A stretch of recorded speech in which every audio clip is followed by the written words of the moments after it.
మరో బ్రేకింగ్ చూస్తున్నాం. Doctor B R Ambedkar Konaseema జిల్లా రామచంద్రాపురం మండల పరిధిలో ఫుడ్ పాయిజన్ జరిగింది.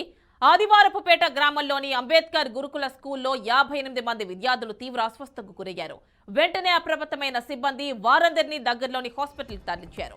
వీరిలో 8 మంది విద్యార్థులు రామచంద్రాపురం ఏరియా హాస్పిటల్కి తరలించారు. విషాహారం తినడం వల్లే ఘటన జరిగిందని అనుమానిస్తున్నారు. ప్రస్తుతం విద్యార్థుల ఆరోగ్యం నిలకడగా ఉన్నట్లుగా సమాచారం.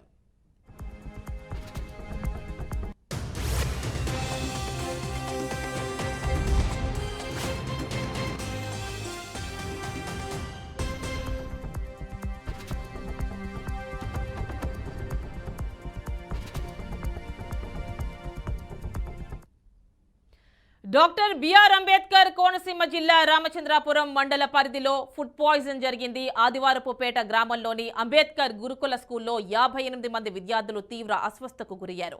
వెంటనే అప్రమత్తమైన సిబ్బంది వారందరినీ దగ్గరలోని హాస్పిటల్కి తరలించారు. వీరిలో 8 మంది విద్యార్థులు రామచంద్రాపురం ఏరియా హాస్పిటల్కి తరలించారు. విషాహారం తినడం వల్లే ఘటన జరిగిందని అనుమానిస్తున్నారు. ప్రస్తుతం విద్యార్థుల ఆరోగ్యం నిలకడగా ఉన్నట్లుగా తెలిసిందే.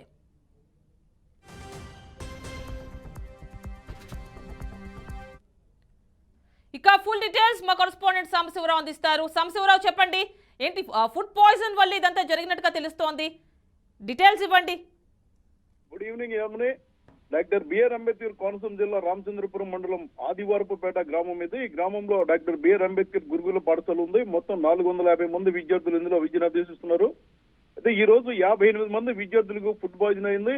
భోజనం చేసిన కొద్దిసేపటి తర్వాత వాళ్ళందరికీ వాంతులు అవడం, అస్వస్థ, కడుపు నొప్పితో బాధపడుతున్నారు. దీని మీద వాళ్ళు ఆరాధిస్తే ఇక్కడ ఫుడ్ కాదు, నేను ఏదైతే ఆదివారం కాబట్టి తల్లిదండ్రులు వచ్చి కొంచెం ఫుడ్ ఇచ్చారో అది నిన్న దాచుకుని వాళ్ళు తిన్నారు, అందుకోసమే జరిగింది. లేదా ఫుడ్ పాయిజన్ అయితే మొత్తం 450 మందికి జరగాలి కదా అని వాళ్ళు చెప్పడం జరిగింది. ఎవరైతే ఇబ్బంది పడుతున్నారో 58 మందిని కూడా రామచంద్రపురం ఏరియా ఆసుపత్రికి తరలించారు. అందులో 50 మంది పరిస్థితి బాగానే ఉంది, వాళ్ళకి ప్రాథమిక వైద్యం చేస్తారు.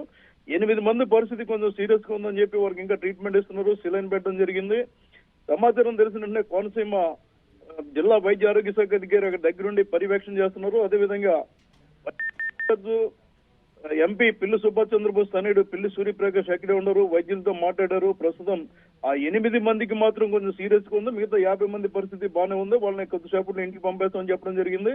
ఇది ఏదైతే గురుకుల పాఠశాల ఉందో గురుకుల పాఠశాలలో ఉండిన ఆహారం కాదు. ఎందుకంటే మొత్తం 450 మంది కూడా ఈ రోజు భోజనం చేశారు. వాళ్ళు ఎవరికి కాలేదు, 58 మందికి అయిందంటే నిన్న ఎవరైతే తల్లిదండ్రులు అయితే వాళ్ళ బంధువులు ఇచ్చిన ఆహారం ఉందో అది నిన్న దాచుకుని మళ్ళీ ఈ రోజు తినడం వల్ల ఈ పరిస్థితి వచ్చిందని వాళ్ళు చెప్తున్నారు. ప్రస్తుతం కండిషన్ మాత్రం నిలకడగానే ఉంది.